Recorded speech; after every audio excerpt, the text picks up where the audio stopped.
Cancer दुनिया की सबसे गंभीर बीमारियों में से एक है जो कि हर साल लाखों जिंदगियों को अफेक्ट करती है। लेकिन क्या आपको पता है कि ये बीमारी आखिर में होती क्यों है और इसे शुरुआती लक्षण में कैसे पहचाना जा सकता है। इस वीडियो में हम कैंसर के कारण, प्रकार, लक्षण, जांच, इलाज और इससे बचाव के तरीकों के बारे में गहराई से समझेंगे। नमस्कार, स्वागत है आपका इस वीडियो में। तो यहाँ पर हम सबसे पहले ये समझते हैं कि ये कैंसर आखिर में होता क्या है। तो देखिए, कैंसर एक ऐसी बीमारी है जिसमें शरीर की कोशिकाएं अनकंट्रोल तरीके से बढ़ने लगती हैं। ये शरीर के किसी भी हिस्से में हो सकता है और समय के साथ बढ़कर ये जानलेवा भी बन सकता है। अब यहाँ पर कैंसर होता कब है? तो देखिए, कैंसर तब होता है जब शरीर की कोशिकाएं अननेचुरल तरीके से बढ़ने लगती हैं और ट्यूमर बनाती हैं। एग्जाम्पल के लिए, जैसे कि कोई गाड़ी ब्रेक फेल होने के बाद अनकंट्रोल हो जाती है, वैसे ही कैंसर में कोशिकाएं अनकंट्रोल हो जाती हैं। ये बीमारी शरीर के किसी भी अंग को अफेक्ट कर सकती है। अब यहाँ पर बात आती है कि कैंसर होने के क्या क्या कारण हो सकते हैं, जिसमें कि सबसे पहले आता है जेनेटिक समस्या। यानी कैंसर बढ़ने का खतरा तब बढ़ जाता है जब परिवार में किसी को पहले से ही कैंसर हुआ हो। एग्जाम्पल के लिए ये मान लीजिए कि अगर कैंसर आपके माता पिता या फिर आपके दादा दादी को हुआ है तो ये संभावना होती है कि वो बीमारी परिवार के और भी सदस्यों में हो सकती है। इसे ही जीन्स या फिर हेरिडेटरी की वजह कहते हैं। अब इसमें जीन्स और हेरिडेटरी का क्या मतलब है, इसको समझते हैं। तो देखिए, जीन, जिसे हिंदी में आनुवंशिक कहते हैं, ये हमारे शरीर का वो हिस्सा होता है जो कि माता पिता से बच्चों में ट्रांसफर होता है। ये हमारे डीएनए का एक हिस्सा होता है और ये हमारे शारीरिक बनावट, आदतें और बीमारियों के जोखिम जैसे चीजों को कंट्रोल करता है। एग्जाम्पल के लिए, अगर आपके माता पिता के आंखों का रंग भूरा है तो उनके जीन के जरिए आपके आंखों का रंग भी भूरा हो सकता है। और अगर आपके पेरेंट्स के अंदर डायबिटीज है तो उनके जीन के जरिए आपके अंदर भी डायबिटीज हो सकता है। अब यहाँ पर हेरिडेटरी का क्या मतलब होता है, इसको समझते हैं। तो देखिए, हेरिडेटरी, जिसको हिंदी में वंशानुगत कहते हैं, इसका मतलब है कि वो गुण या फिर वो विशेषता जो कि माता पिता से बच्चों को जीन के जरिए मिलती है। ये सिर्फ शारीरिक गुणों तक ही सीमित नहीं है, बल्कि स्वास्थ्य, आदतें और कुछ बीमारियां भी हेरिडेटरी हो सकती हैं। एग्जाम्पल के लिए, अगर शारीरिक गुण की बात की जाए तो अगर आपके पिताजी लंबे हैं तो हो सकता है कि आप भी इन फ्यूचर में लंबे हों। और अगर आपके माँ के बाल घुंघराले हैं तो हो सकता है कि आपके बाल भी घुंघराले हों। फिर बीमारियों की बात आती है कि अगर आपके दादा दादी को दिल की बीमारी थी तो ये बीमारी परिवार के और भी सदस्यों को हो सकती है। कुछ कैंसर, डायबिटीज या फिर थायराइड जैसी बीमारियां हेरिडेटरी मतलब वंशानुगत हो सकती हैं। इसमें दूसरा आता है लाइफ स्टाइल, यानी हमारी दिनचर्या और हमारा खान पान भी कैंसर को अफेक्ट कर सकता है। सबसे पहले धूम्रपान, इसमें तंबाकू का सेवन करने से फेफड़ों के कैंसर का सबसे बड़ा कारण होता है। दूसरा है शराब, इसमें बहुत ज्यादा शराब का सेवन करने से लीवर कैंसर का खतरा बढ़ता है। फिर तीसरा आता है अनहेल्दी खाना, यानी जंक फूड, ज्यादा फैट या फिर प्रोसेस फूड खाने से शरीर में टॉक्सिन बढ़ सकते हैं जो कि कैंसर का कारण बनता है। इसमें तीसरा पॉइंट आता है एनवायरनमेंट, यानी हम जिस वातावरण में रहते हैं, हो सकता है कि ये वातावरण भी कैंसर के विकास में अपनी भूमिका निभा रहा हो। जिसमें कि सबसे पहले आता है रेडिएशन। इसका मतलब है कि ज्यादा रेडिएशन के संपर्क में आने से त्वचा जैसे कई प्रकार के कैंसर का कारण बन सकता है।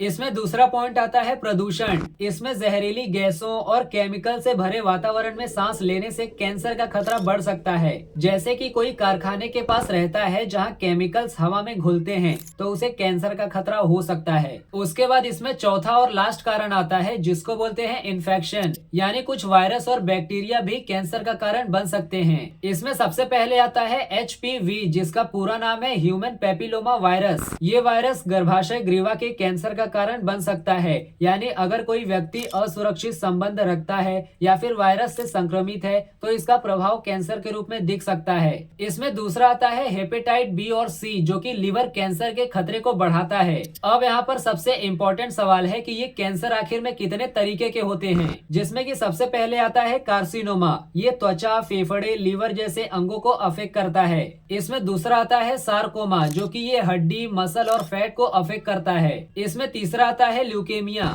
ल्यूकेमिया, जिसे हिंदी में रक्त कैंसर कहते हैं, मतलब ब्लड कैंसर। ये खून से संबंधित एक गंभीर बीमारी है जो कि खून से संबंधित कैंसर को बढ़ाता है। ये तब होता है जब हड्डियों के अंदर बनने वाले व्हाइट ब्लड सेल्स अनकंट्रोल रूप में बढ़ने लगती हैं। ये कोशिकाएं ठीक से काम नहीं करती और शरीर के और भी इम्पोर्टेंट अंगों को नुकसान पहुंचाने लगती हैं। एग्जाम्पल के लिए ये मान लीजिए कि आपके शरीर के खून में व्हाइट ब्लड सेल्स एक सुरक्षा कर्मी है जो कि बैक्टीरिया, वायरस जैसे और भी हानिकारक तत्वों से लड़ता है। अगर ये ये सुरक्षा कर्मी जरूरत से ज्यादा और गलत तरीके से बनने लगे तो वे न सिर्फ शरीर की रक्षा करना बंद कर देते हैं बल्कि खून की और भी कोशिकाओं जैसे रेड ब्लड सेल और प्लेटलेट्स को भी नुकसान पहुंचाने लगते हैं। इससे खून में ऑक्सीजन की कमी, इम्यून सिस्टम की कमजोरी और खून जमने के प्रोसेस में बाधा आ सकती है। इसमें चौथा आता है लिम्फोमा। ये लिम्फ नोड्स को अफेक्ट करता है, लेकिन ये होता क्या है? तो देखिए, लिम्फ नोड्स छोटे गोलाकार या अंडाकार स्ट्रक्चर्स होती हैं जो कि हमारे शरीर के इम्यून सिस्टम का हिस्सा है। इन्हें लसिका ग्रंथि भी कहा जाता है। ये लिम्फेटिक सिस्टम में पाए जाते हैं और शरीर को इन्फेक्शन और बीमारियों से बचाने में मदद करते हैं।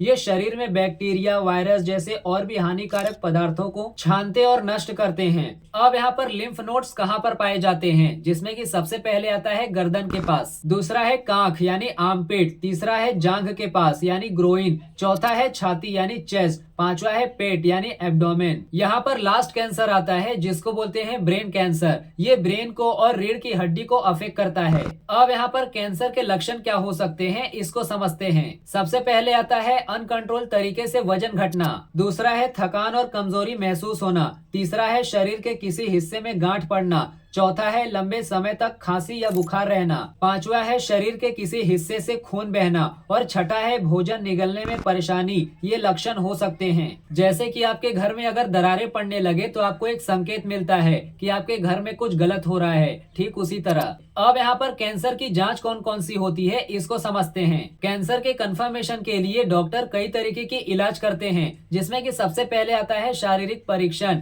यानी फिजिकल एग्जामिनेशन। इसमें शरीर की गांठ या फिर असामान्य लक्षणों को पहचाना जाता है। दूसरा आता है खून की जांच, यानी इसमें कैंसर सेल्स का पता लगाया जाता है। तीसरा आता है बायोप्सी, इसमें ट्यूमर के सैंपल की जांच की जाती है। चौथा आता है इमेजिंग टेस्ट, इसमें एक्सरे, एमआरआई, सीटी स्कैन होता है। इसमें पांचवा और आखिरी आता है पीईटी स्कैन, इसके वजह से कैंसर फैलने का पता चलता है। अब यहाँ पर कैंसर का इलाज क्या हो सकता है? इसमें कई तरीके के इलाज के ऑप्शंस हैं, जिसमें कि सबसे पहले आता है सर्जरी, इसमें ट्यूमर को हटाना होता है। दूसरा है कीमोथेरेपी, इसमें दवाओं के जरिए कैंसर कोशिकाओं को खत्म करना होता है। तीसरा है रेडिएशन थेरेपी, इसमें रेडिएशन के जरिए कैंसर को खत्म किया जाता है। चौथा है इम्यून थेरेपी, इसमें शरीर की इम्यूनिटी कैपेसिटी बढ़ाया जाता है। और पांचवा आता है टारगेटेड थेरेपी, इसमें केवल कैंसर कोशिकाओं को निशाना बनाया जाता है। अब यहाँ पर आप पहले से ही अपने आप को कैंसर से कैसे बचा सकते हैं? सबसे पहले आता है तंबाकू और शराब के सेवन से बचना है।